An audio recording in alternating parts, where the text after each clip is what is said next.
Today we're going to be critiquing the rise and fall of Julius Caesar. Can I have 3 people volunteer their stories? And I will allow you to raise your hand because we're sharing some personal stories today about a time you've been betrayed. Okay? And I'm going to share my story too.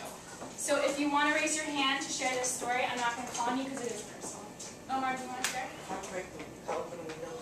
No, not right now. That's not my question. Could someone share a time they've been betrayed? Yes, sir. Yeah. Alright. This one time, I think I was in 2nd grade. And we was dance. And we was walking home. And these boys, they tried to jump off. Right? So then that's when my cousin was like, well, why the boys following us? Then that's when he just took off running. I was like, what you running for? Then that's when the boys started walking faster. Then he grabbed my book bag and I pushed him away. And I was like, what? And that's when he started laughing. Tried like him joking around. So this is your cousin, or this? Oh, that really stinks. Well, thank you for sharing that story. I got another one too. Does anyone else want to share this time that they've been betrayed? Justin, go ahead. I have a pool. So it was not me that did it, but I got dumped with a friend. But when I got dumped, I dumped again. But I was drowning because it's only 8 feet. It's not funny. Put it down. And his friend. I tried to tell them to 5 feet, but they weren't listening to me. So they put me 8 feet. I was drowning. That's an advice for everybody. Well, thank you for sharing that story. I will take one more story and then I'll share mine. Does anyone else want to share this story? Oh, Mike, you want to share your story? One time I was betrayed by a teacher. She was pregnant, and that's when she was being nice. Then when she came back, she started being mean and stuff. That's why I'm here now. Thank you for sharing that. I would appreciate it though if you wrote it down. I don't know why there's any chatter right now because I'm the one talking. Alright, so I'll share a story of the time I was betrayed when I was your age. When I was in 8th grade, which you guys will all be, right, in 8th grade. No. Walter, take out your card and ask for a response. Walter, take out your card. So, one time when I was in 8th grade, I liked this guy and he liked me back. And he asked me out, but here's the deal. My friend just broke up with him, right? So I went to my friend and I asked her, I was like, is it okay? And she was like, whatever, I'm over him, not a big deal. But the next day, she was like, actually, like, I still like him. So I was like, oh, all right, well, you know, you're my friend and my loyalty is to you, so I'm not going to go out with this guy, not a big deal. Then, the day after that, I find a note in the hallway. And it's a note that she wrote him, and she was like, I still like you, and, you know, like, I don't care about Georgia, like, I just want to be with you. Will you go out with me? When I saw that note, I was so angry. I was just like, are you serious? Like, I, as your friend, said I was not going to date this guy because of you, and you go behind my back, and you betray me, okay? So that's my middle school story, you know, like 12 years later, it's not a big deal. Over it, don't think about it. But can you even imagine being betrayed and losing your life over? Hold on. I really love your comments, but that is why on your packets I've left a space for you to write down your questions so we don't have to interrupt class, okay? So today we're going to be talking about the rise of Julius Caesar. Just a reminder, excellent historians participate in class. And so far we have 100% participation, so we're well on our way. So, who is Julius Caesar? Can you guys turn to the next page of your packet, please?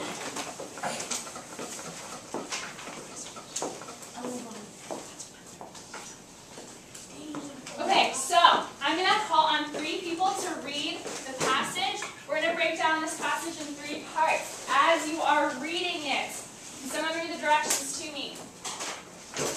Jameer, can you read these directions to me? What am I doing with my pen right now? Following. Exactly. This is what you're doing. Number 2. Underline. Underline. If I could draw on this, I would underline. Number 3. Oh, answer the question under each selection. Section. Excellent. So, you see how underneath each section there are questions? Read those now. And as we go through the passage, try to find the answer, okay? Alright, so can I have Jason read the first passage, please? Julius Caesar was an ambitious military commander. At the time, Caesar dominated Roman politics and founded another brilliant general. Then in 59 BC, Caesar set out his army to make new conquests. Fearful of Caesar's rising fame, Pompey persuaded the Senate to order Caesar to disband his army and return to Rome. Caesar defied the order. He secretly led his army across the Rubicon River into North Italy because of civil war in Rome. Caesar crushed Pompey and his supporters. Returning to Rome, of course, the Senate made him dictator. But he kept the Senate and the other features uncovered. He was the absolute rule of Rome, all of Rome's management. Excellent. So, can someone tell me, what is a dictator? No. Jair, what's a dictator?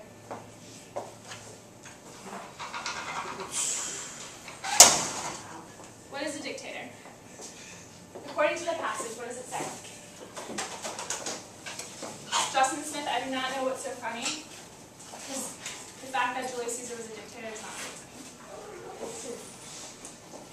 Jair, what's a dictator?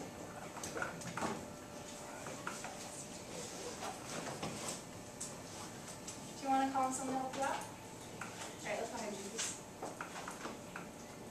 Dante. A dictator is like a leader, and like I think he's like an evil leader or not, but he's like a leader.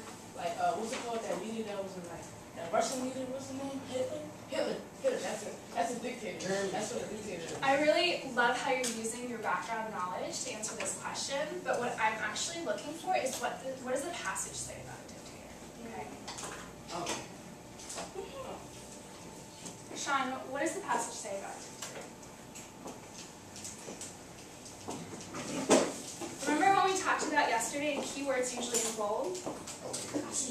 Oh, okay, so here's a dictator. You need to read this last sentence. Read it out loud.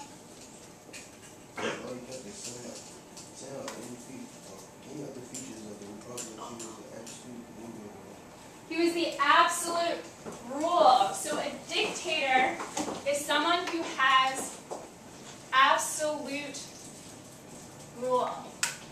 Can someone tell me, you guys can shout out, is Obama the dictator of the United States? No. No, yes, no. Yes. Yes. He is. Alright, can someone raise their hand and tell me why you think he is or he is not? Yes, sir. He is because he's the United States president. He's the president, right? But does he have all power to make all the decisions? Wait. I said raise your hand. Charles. No, because he got to talk to the other people like that are responsible before he make decisions. Definitely. If you guys haven't already learned, there's a Senate and a House of Representatives that balance him out, right? So, I mean, that's a way to protect our rights, because if Obama wanted to do everything, then oftentimes he would be balanced out by the Senate, okay? Dante. Okay, well, we're not the second one yet. Thank you for your eagerness, but I'm calling on people today, okay? Oh, Alright, so how did Julius Caesar become a dictator to Rome? Omar, what does the passage say? You know? How would I give you a clue? Why don't you read the first sentence for me? Do you really want to give her a chance to get 100% participation? Because we're on that great track, right? So, take a guess from what we read. Well, Omar, how does someone come into power? Omar, if you wanted to run for president, votes? Okay, so did Julius Caesar come into power through votes? Raise your hand if you think yes. Raise your hand if you think no. Walter, why no? He just took over. Julius Caesar was a strong military ruler, and he decided that, you know what, I'm just going to take over. I'm just going to become the dictator of Rome, okay? So he took over. You guys should be writing these answers down with me.